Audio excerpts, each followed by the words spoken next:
Well, hey friends, welcome back to Journals for Breakfast. My name is Andrea, and you are so welcome here. It has been a while since I made a video. What happened this summer? It honestly has just kind of eaten me alive.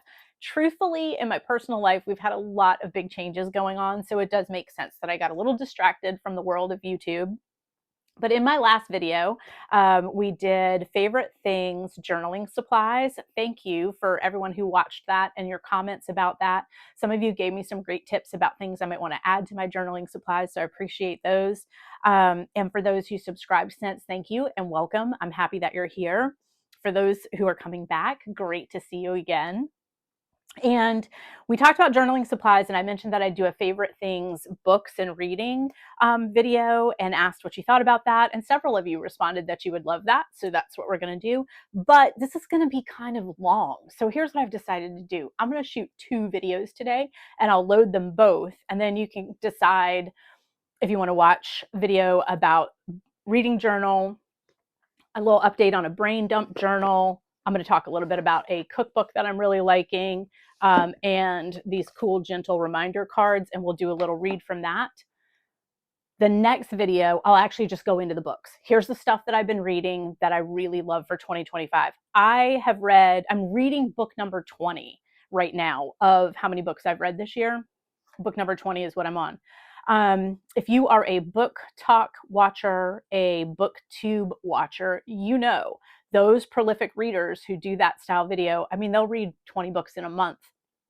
Not my goal, not my agenda. I'm just sharing with you the stuff I've read so far this year at my basic, whatever my pace is. I do read a lot, so I do get through a lot of books, it's true, but nothing like a booktuber, not by any means. And what I'm going to share with you in the books for 2025 are some cozy fantasy, some kind of spicy fantasy. What else do I have over there? Oh, a young adult series that I absolutely adored. I can't wait to show you that. One that I would put under, I don't think I would put it under self-improvement, but I would put it under maybe growth, something like that.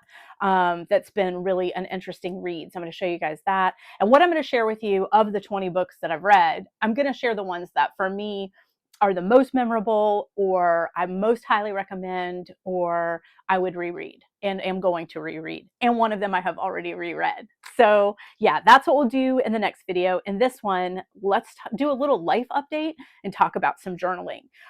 So I have been keeping a reading journal this year, and I've showed you guys this, and I'll do an overhead with him in a little bit.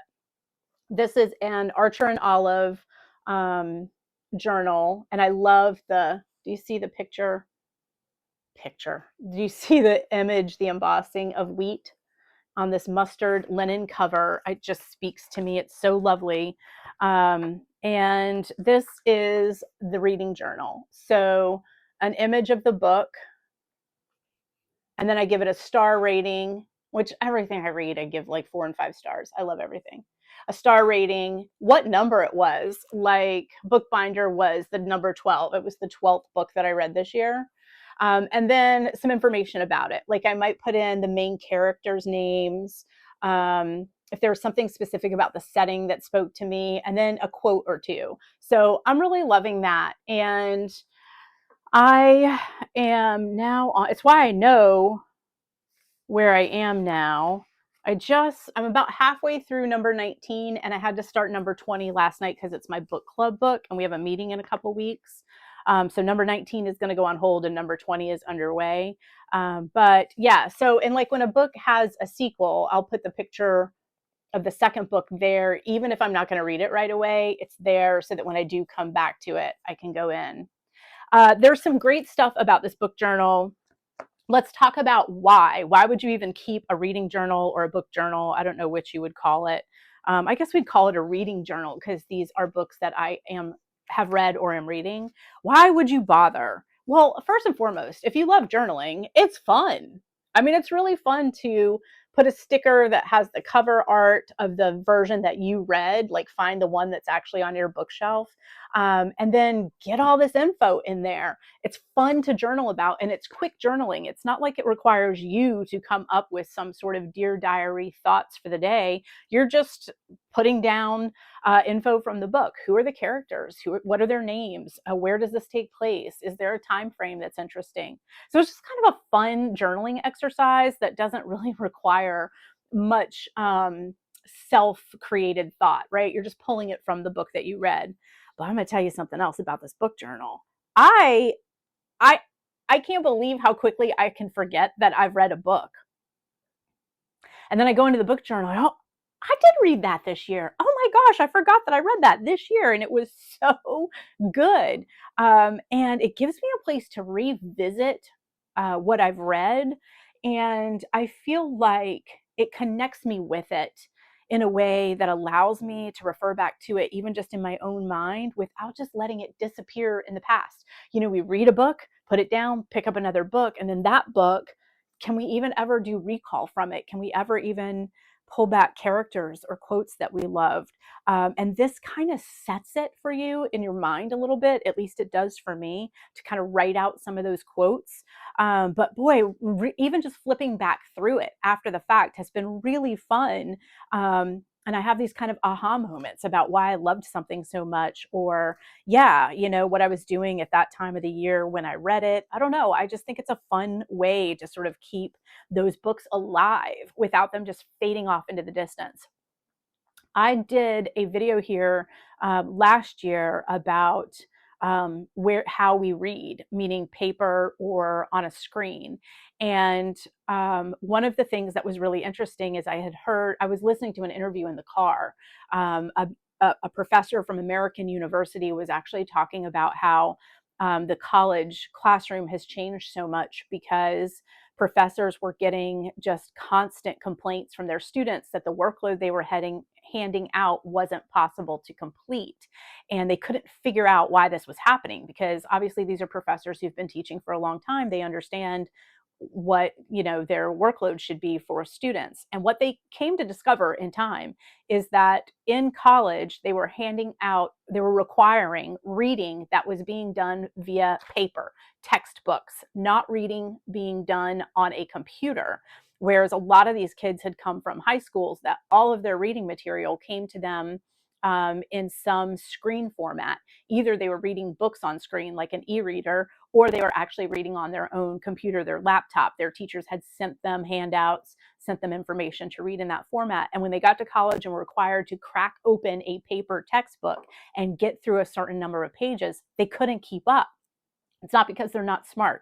Here's what the American University professor figures out. She does a lot of research, and she now has several papers out on this. And if you just Google American University research screen versus paper, boom, all of her articles will come flying up for you. What she discovered is that what happens when we read on a screen is that we skim. We have an autopilot that flips into high gear, takes over the steering wheel, and this autopilot just skims really effectively. So a student can tear through information in a screen format, but when paper is presented, that autopilot does not engage. And so every word is read in a very different pace. Interesting for college students, interesting for me. It made me understand why when I read a book on my Kindle, I have a tendency not to be able to engage with it again 3 months from now. I can almost forget that I even read it. And I realize that it's because when I read on a screen, that autopilot engages. By the way, that happens to everybody and you can't turn it off. That's part of her research paper. It's really interesting. So I've skimmed, so I got the essence of the story, but it's very surface. Do you know what I mean? It doesn't have legs. It didn't anchor into my long-term memory. Whereas when I read on paper, I find that I immerse myself in that story in a very different way. And it turns out that's correct. Brain chemistry speaking, I am engaging with it in a different way. And it's not to say that one is good and one is bad. That's not the case at all. It's just being aware of the two different formats and how our brain chooses to use that space. I think for me, an e-reader, that's where I tend to throw quick thrillers, quick romance, you know what I mean? Rom-coms, stuff like that. But if it's something that I want to sink my teeth into, if there's a series, if we're going to learn about a new world and new characters and a new style of magic, I'll go for the paper version because it's going to anchor in with me differently. And then I can further that anchoring by doing a write-up in my reading journal about that book and about those characters. When the sequel comes out, if it's not out now, I'll be able to refer back to my reading journal and go, oh yeah, I remember this guy. He was cool. Oh, I can't wait to see what they've gotten onto now. Oh, that ending. Holy cow. Yeah. So I just think it's got a lot of value in that. If getting into a hardcore reading journal setup where you do a rating and a photo and all of that good stuff feels too much for you, I also have in my little pocket, Andrea, this is what we should call this. I call it my pocket brain, but really we should just call it the pocket, the mini me, because I am in this book. If you want to know anything about me, crack this book open and there it is. I have in this little notebook where I've just been jotting down, see, January 2025, The Last Bookshop. That's the first book that I read in January 2025. It was by Evie Woods. I loved it. It was also a book club book, and I gave it 4 stars. So there it is. There's the whole write-up on The Lost Bookshop, right? And so what this became is just this quick little catalog of what I've read and am reading. And I've told you guys this here before because something happened to me in January or February. I was in a bookshop, a small independent bookshop. And so we were all excited talking books. And I realized I could not remember the name of the book I was reading at that moment. In real life, at that time, there's a book sitting next to my bed that I'm enjoying, and I couldn't tell them the name of it. I felt crazy. So I started this little catalog.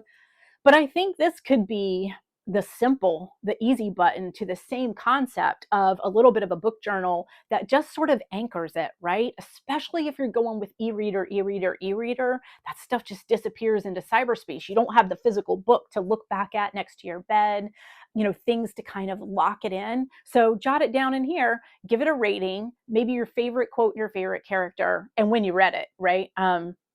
Maybe start and finish date or just the month of the year, then at least you'll have that to refer back to. I do think that that's really handy, but I also think brain science wise, it lets those books sink in with us a bit. Now that said, maybe you like to read a book and forget it. Maybe, you may not like to have that anchored in there and part of you forever. I am a serial rereader. I've told you that. So I really like books to anchor in with me because I am going to be locked into that story and those characters for a long time, and I will refer back to them and I will probably read about them again at some point.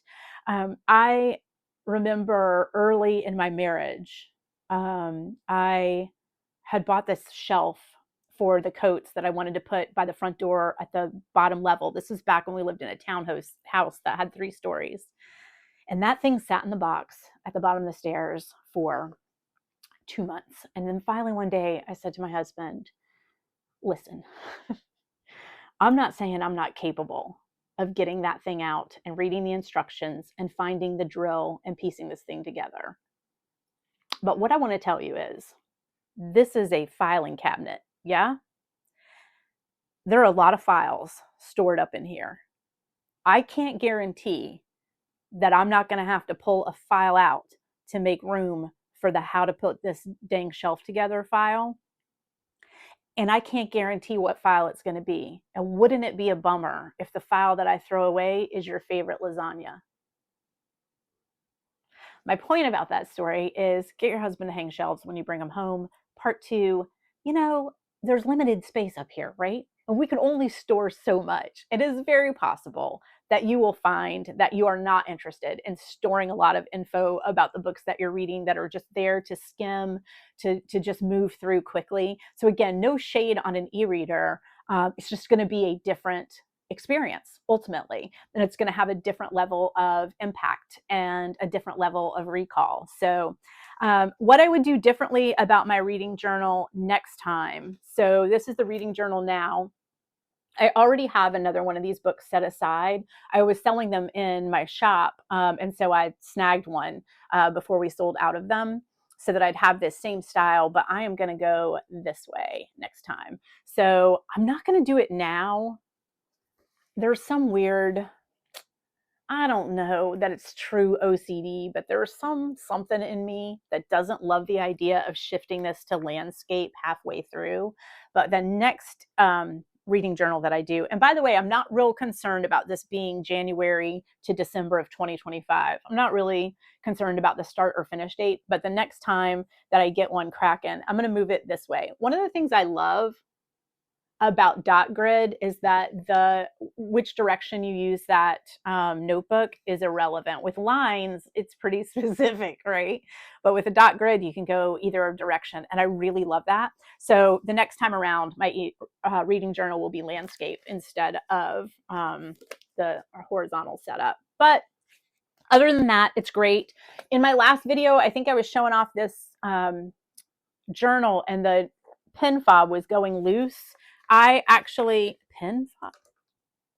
Is that what that is? Pen loop. Pen loop. This elastic pen loop started to come loose. I put a little dab of fabric glue down in between the seam of the back and the paper, and then put it in there and put a clamp on it and held it tight, and it is perfect. So that was no problem. And you see the back of this has, I've got my little stencil here. Woo! And then it has a pocket for stickers, etc. And these are all reading stickers. Reading stickers? What do you mean, girl? I mean, they're all themed out for books. Like, you know, reading stickers. Like, the case that it came in is a little bookstore, and then it's full of bookstore images. This is a Jane Austen sticker. This is a ACOTAR sticker. Reading stickers. That's what I mean. I'm all booked. I don't know what I'll do with all these, y'all. Some of these are really, I mean, they're quality enough that they could go on like a water bottle or something like that. These were some washi and pet tapes that are bookstore images. I've put some of them on there. See? I don't know if I love that layout, but whatever. I was just a stick stuff on stuff mood, and so I did. Look at this beautiful sticker. I haven't decided what to do with this yet, but I love it so much. This is Danica's leather jacket, and it is "Through love, all is possible." It's on Bryce Quinlan. Isn't that cool? I don't know what I'll do with it. So far, they're sitting in my reading journal. So why bother with a reading journal? There's my answers for it. I think it's fun. I love referring back to it. And when I go to the next video and start going through some of these books with you guys, I'm going to be really glad that I have these notes here to kind of trigger my brain into what it was that I loved and why I'm sharing that with you. This thing right here was inspired by Sandy by the Lakeside. She mentioned last summer, and she's mentioned several times in her vlogs. If you're not watching her, I'll link her below. She's doing vlogust right now. So the first 2 weeks of August, she does a video every day. I know I talk about her a lot here, but I'm just here to say that she is a YouTube creator and Patreon creator that has just influenced me in so many positive ways that I can't not talk about her. There's a lot of stuff surrounding me right now that came into my world because I started watching her videos back in 2019. And I just find her so inspiring. I just love her style, and I love what she shares. I was a hardcore Martha Stewart fan back in the days when the Martha Stewart Living Show came on regular TV, I think in 1993 or 4, at least in our broadcast area. I just fell through the rabbit hole, and I got her magazine every month. It was lifestyle, and I'd never really seen anything like that, where somebody, a woman that you admire, just shares the things that they love the most and how they're spending their time. And Sandy is exactly that. That's what she is. She's not a billionaire, so it's, to me, far more relatable. And I just love what she shares. It's very inspiring. She mentioned that she keeps this kind of by the couch brain dump big notebook. And I do too now because of her influence. And it just looks like that. Like it used to be a bunch of little quick to-do lists. Like this was Thursday, Friday, Saturday, check off, check off, check off. That can happen when I'm just kind of overwhelmed and like, I want to get a few of these things down. But lately, what I've been doing is jotting down some food ideas. I'm looking through my own notebook. I have a lot of notes in here. Oh, remember I did the 2025 no buy video? I've been doing decently on that. We could revisit it if you're interested for an update. I'm doing really well with Yarn Stash. Whew, that is a hard, I'm going to do a knitting video for you guys too. I keep saying that, but I actually have one put together. 2025 no buy is in here. Just some tips and thoughts for myself about that. But I've been getting these ads lately on Instagram for, I cannot remember the company, and it doesn't matter because I'm not promoting them. I'm not buying anything from them. It's just their ads started showing up in my feed. And it's for one of those meal package delivery systems where, you know, like Blue Apron used to send you the ingredients and the recipe. This one, I think, is the same sort of concept, but some of the stuff is already packaged and ready to go. You just reheat, and then some of the things you do on your own. Anyway, in their ad, they show you basically, they're like healthy plates of food. They're basically bowls, right? So they show you one that's got, like, let's say snow peas that have been tossed with sesame oil and ginger and sesame seeds, and then there's some teriyaki chicken, and then there's some roasted sweet potato. That is an Asian bowl, right? So watching their ads has just inspired me to just jot down some stuff. And I mean, you want to talk about brain dump? But what I threw together were bowls based on country of origin. When I taught cooking classes, which, by the way, we have to do a little life update. Do you know that I closed my business in July? July 26th was my last cooking class. And if you didn't know, I ran a cooking school here in St. Augustine, Florida for 19 years in my brick and mortar, but I've been teaching in this community for about 23. And why did I retire? There's a lot to that. I don't think closing down a 20-year-old business happens because of a single reason. There's a lot to it. But the short story is it was just time. It was just time for me. And I'm really happy about the decision. But when I would teach cooking classes, often what I would share with home cooks is the concept of getting really comfortable with a country of origin as your foundation for no recipe cooking. If I said to you, hey, come with me to the grocery store, I'm going to drop you off out front. You're going to go start filling up a basket with stuff, and I'm going to go find a parking place. What we're going to have tonight is Italian food. That's all I'm going to tell you. Into the store you go and you head to produce and you don't know anything except that we're going to make Italian food tonight. You could probably get started, right? She's going to need some basil and some parsley and some garlic, maybe a lemon, tomatoes. We're doing Italian. In fact, you know what? While I'm at it, I'm going to go over to the pasta aisle before she gets in here. We're going to grab some pasta. We're making Italian. You know what? I'm going to head over to the dairy section and get some Parmesan cheese.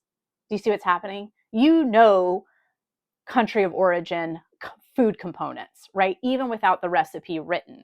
So we would often just kind of quiz each other, right? Like I would have them tell me, we're going to make Greek tonight. Tell me 5 things I need from the grocery store to do Greek food. And out it would come: feta cheese, red onions, oregano, pita bread, cucumbers, right? There's your grocery list. When it comes to making something like a bowl, that's really what you're doing. You're just taking sort of no recipe items like the snap peas sauteed in some ginger and garlic, and then hit them with a little sesame oil and some sesame seeds, and you've made Asian snap peas. You don't really need a recipe for that. You just needed the ingredients. So what I did for my bowls is I just broke them down by country of origin. So or ethnicity, something like that. So I have Asian, Tex-Mex, Mediterranean. Those were the 3 that I did. And I just jotted down stuff I would need to have on hand to whip up some quick bowls that are healthy, that are not heavy. It is so hot here right now. These make great weeknight dinners. And they also, once these ingredients are done, you could do them over couscous. You could do it over rice. You could do it over lettuce and just make a big salad out of it. So yeah, that was kind of my focus on this. So I just went to town at my brain dump the other night. and jotted this down. I'll take a picture of this and stick it on my Instagram page if you want to screenshot it so you can take a look at it too. But for Asian, I mentioned that I want to pick up some mini spring rolls. I have a good friend from culinary school that owns the Asian market here in our town, and she stocks in the most delicious lumpia. And so I'm going to go grab some of those from her freezer. Dumplings, rice crackers, snack mix. And then for proteins, shrimp, chicken, turkey, but ground pork and ground beef are great in Asian bowls too. Cucumbers, rice wine, sesame seeds, asparagus, ginger, kimchi. Some things that this could go over: spaghetti noodles tossed with sweet chili sauce is a chili noodle, and then just top that with some ground pork and a mini spring roll and some rice crackers. And you get what I'm saying? Like, you can just build these up so easily. Mediterranean, we need lemons, we need salami, we need meatballs, we need ground turkey, shrimp, chicken, hummus, olive oil, cucumbers, broccoli, asparagus, zucchini. Some sauteed zucchini would be great in a Mediterranean bowl. Yeah, so this quick sort of little rundown. And from this, I'll pull together a grocery list that I'll drop into here for the next time I actually run into the market and need to get clear about a few of these things. I put together a snack page while I was at it because our snack game has been terrible. Like, there's just not much happening here. Triscuit pizzas. Do you remember those? I love Triscuit pizzas. I want to make my own granola. I still love Barefoot Contessa. I think hers is one of the best. Trail mix, you can just piece together yourself. I love cucumber, cream cheese, and salmon on those like rye Vita whole grain crackers. You know, those ones. I love that snack. I got some herb cream cheese the other day, so I'm going to do celery with herb cream cheese and olives. I'm actually going to do that for my book club too. Like, it's just kind of a throwback snack that's so nice. And bakes. I like to have some bakes going on, and I really need to get that going. I do like something sweet in the afternoon and sometimes after dinner, but I like it to be something that I've made. Sugar that goes into baked goods that we make at home, I process well and do well with. Artificial or anything that comes from the grocery store, I struggle with. So my bakes are going to be jam oat bars, cosmic brownies, apple muffins, banana bread, and pound cake. These are all things that I can make, and most of them I can just freeze and just bring out as I want to for breakfast or for late afternoon with a coffee. Anyway, the brain dump journal. So talk about a second journal like this reading journal that doesn't require autonomy so much. It's just a spill it all out kind of place. This is not deep thoughts with Andrea. This is not how I'm going to cure my need for authenticity. This is not how I find my self-awareness. It's just a brain dump, and I love it. In the front of it is my favorite crumb topping for everything. The only thing I don't put this crumb topping on is my pound cake, but I do put it on all of those muffins and things like that. So I just kept that in a pocket with it. I have something stuck on there. I could change this out, but because this has so many bake and cooking concepts, anyway. And I wanted to share with you also, because it's summer and cooking is just challenging for me in the summer. Although I will say I do better cooking for us when the studio is closed. So like when we're on vacation and things like that. So I hope my home cooking sees a little renaissance now that my business is closed. You know, you can only do so much creative in any given window. And I gave so much of it to the business that we tended to suffer here. I know there's irony in that, but the cliche is that the plumber's pipes always leak. And that's kind of what happens with chefs too. A lot of breakfast for dinner, a lot of sandwiches for dinner. So I'm really looking forward to cooking for us too. But it is so hot right now that it's going to be more of these kind of bowls and assembly and things like that for a little while. But this cookbook, the New York Times cooking no recipe recipes. And sorry if it's covered in hair. This is a linen cover. And between me and my dog and my knitting, forget it. I adore this book.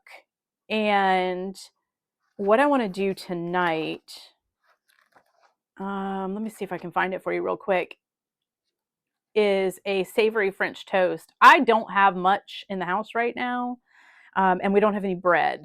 So I can make some bread today, which I probably will. But I did have some baguettes in the freezer. So that's savory French toast with basil and tomatoes.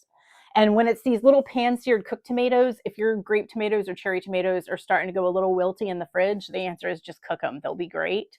So that's what I'm going to do. I'm going to make us some savory French toast. And I do have some bib lettuce. I buy it to go on sandwiches, but I have enough left that I'll be able to coat those leaves with a little bit of a vinaigrette and just make a salad on the side of the savory French toast with cherry tomatoes and basil. And my old baguettes from the freezer are out thawing, and they will be great for that. So a quick little summer dinner. But this is what I like about him. This is the no recipe recipes. So what he tells you is the ingredients: eggs, basil, hot sauce, bread, butter, cherry tomatoes. Whisk eggs in a shallow bowl as you would for French toast, but no sugar and no cinnamon. Instead, hit the eggs with pepper, some chopped basil if you have it, a dash of hot sauce. Slide some slices of old bread in there to soak, fry them up in butter, scatter a few handfuls of halved cherry tomatoes, and then sprinkle with more fresh herbs. So, right, it's just step by step. And here's your basic ingredients. Bread of choice. I happen to have some baguettes. If you didn't have basil, some parsley. If you didn't have fresh herbs, some dried Italian seasoning would be lovely in this. So I have really loved this no recipe recipes. If you're a decent cook and really you just are looking for that little pop of inspiration, if you're like, hey, I'm kind of in a rut, I've got a pantry full of stuff and my eyes are glazing over, this is a great book for that. He snaps you out of that rut and says, here's what you can do with 5 pantry items and an egg. And you're like, oh, got it. Okay. So I've really loved that. Little life catch up. A couple of things. One, let's talk about the YouTube channel for a minute. Thank you so much for new subscribers that have been hanging out here. We've gotten our numbers into the 900s, and that's really exciting. It also frightens me ever so slightly. I watch a YouTuber named Amy Palco, who is a knitting podcaster. That's her focus. And she does have a Patreon as well. She announced recently that she is pulling her YouTube channel down entirely and only going to Patreon, but she's always had 3 tiers on Patreon, one of which is free and then 2 paid. She's keeping all of her YouTube content and that format that she does free over on Patreon. And her reasoning for leaving YouTube at period is that there are so many advertisements in her videos and she doesn't monetize the YouTube space. You can do a tier with her over on Patreon if you're interested in spending money with her, but otherwise her stuff is free. And she doesn't monetize YouTube, but the amount of commercials coming in, she's had people tell her that her videos are essentially unwatchable in the way of the amount of commercials. But also she just doesn't love that YouTube is monetizing the tar out of her and she's not wanting to earn money doing that. And it kind of freaked me out a little bit, because what I'll say is that I know that at 1,000 subscribers, that's when you're eligible to monetize, which I don't intend to do. So let me just clarify that here. I don't intend to monetize this channel. If I ever want to do something that is subscription based, I will announce that, and we'll do that on another platform like Patreon. And if I did something that was subscription based, 1, it would be terribly reasonable, and 2, it would be because I'd be providing printable materials like collections of recipes and things like that. We're not there yet. For this space, Journals for Breakfast, this content was simply a place where I wanted to give back and share in the way that so many YouTube content providers have given to me at no cost since I found YouTube, what I call slow tube, the sit and chat with you, the show you their journals, the inspiration in just being creatives. Those channels have meant so much to me since I found them in 2019. And this channel was my opportunity to provide some of that space as well. My fear at 1,000 subscribers is that somehow YouTube is going to start throwing commercials into this space, even if I select to not monetize it. So I'll keep an eye on that. We may not hit 1,000 subscribers. That's fine too. But if we do, I think that's where that switch flips. And if you know something about this and want to share it with me, please feel free. I will say this about YouTube. I have had a paid premium subscription since 2019. Now, personally, commercials are very, they have a really ill effect on me. I don't watch any commercial television. When we watch baseball games, we bought a package that our TV just goes into quiet mode during commercials. It just fades out with like a photograph of something. I have a really hard time with commercials. And I believe that that has to do with my empath personality type, noise and light and things coming at me are really challenging for me. And commercials, as you well know, tend to be fast, brilliant light, and really loud. And so I've always had a hard time with them. Back when we figured out how to DVR stuff, even back in the day when we had VCRs and taped shows and could fast forward through commercials. So for me, the investment, whatever, it's about $10 a month. I never see a commercial on YouTube. It is the most valuable subscription that I do. I won't give that up for anything. If I had to give up another channel to budget out, like if I had to give up Netflix so that I could continue to pay for no commercials when I view YouTube, I would do it. It's that valuable to me. So if you haven't thought about that concept, and if it is available to you budget wise, I just so highly recommend it, because a lot of the creators that you're watching do need to monetize their space. And it's just one way that you can still support them, watch their content, help them keep their subscriptions up and their numbers up, but you yourself don't have to struggle through all of the commercials that are there. So I'll put that out there. I'll keep an eye on it. Please help me do the same. If you feel like commercials have started coming in a way that's uncomfortable and there's something I can do in my settings to change that, we'll cross that bridge when we get to it. But between us right now, what I'm here to say is if I can prevent commercials in this space, I'll do it. I fear, based on Amy's video recently, that that may not be possible, which means from your end, my recommendation is to go premium and spend that $10 a month. And my gosh, the quiet and the space and the time you'll get back from that investment. So yeah, that's what I have to say about that. Okay, gentle reminders. My friend Tony's birthday is this month, and on August 1st, I sent her a text that said happy birthday month. And that part of her birthday gift this month is that I was going to text her a quote every single day. And I have been doing that, and I need to send her one today. But here's the card I pulled for Tony today. And I've been sending her quotes from my daily readings, from tarot cards, just ones that I keep in my mini me. But here's the quote for Tony today. The more you can be present in the now, the more you have a chance to be aware of the messages you may need to receive. So let's read that again. The more you can be present in the now, the more you have a chance to be aware of the messages that you may need to receive. Getting focused on the now, boy, is that hard, isn't it? Being present is something that I practice and practice and practice, and I'm still terrible at it. I can be in 1,000 places at once. It's uncanny.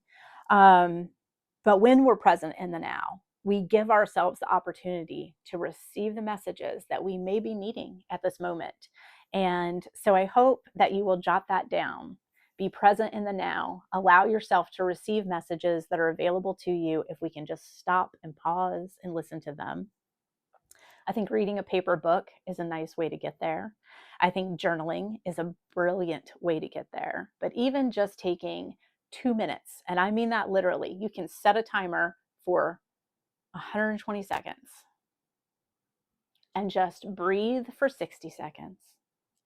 And then go to that third eye right here, close those eyes, and see if you can hear the message that is available to you in this present moment. Exhale and move on with your day. It doesn't have to be a 50-minute yoga class. It doesn't have to be a climb to the top of a mountain. You can just do it at your desk. You can do it in the parking lot. You can do it standing at the kitchen sink, but try to be present in the now. And the more you do that, the more you'll have a chance to receive those messages that are waiting for you. So I am going to wrap this up and say thank you for being here. I hope you got some ideas about book journaling from this. We are going to do a second video where I'm going to go through the books I've really loved, and I'll take a look at some of the notes in this book journal as well. So happy to be back with you and looking forward to recording a lot more frequently.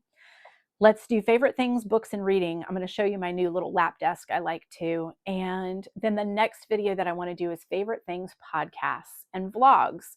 I adore this YouTube space, as I just mentioned. It's why I created this channel, as almost kind of a give back for what I've received so much of here. So I'd like to share with you some of my absolute favorites, some that pulled me through terrible burnout, got me through some dark times, and others that have just been so inspiring, educational, and otherwise. So we'll do that one. But next up, if you'd like to hit play and catch the next one, let's talk about what I've read this year.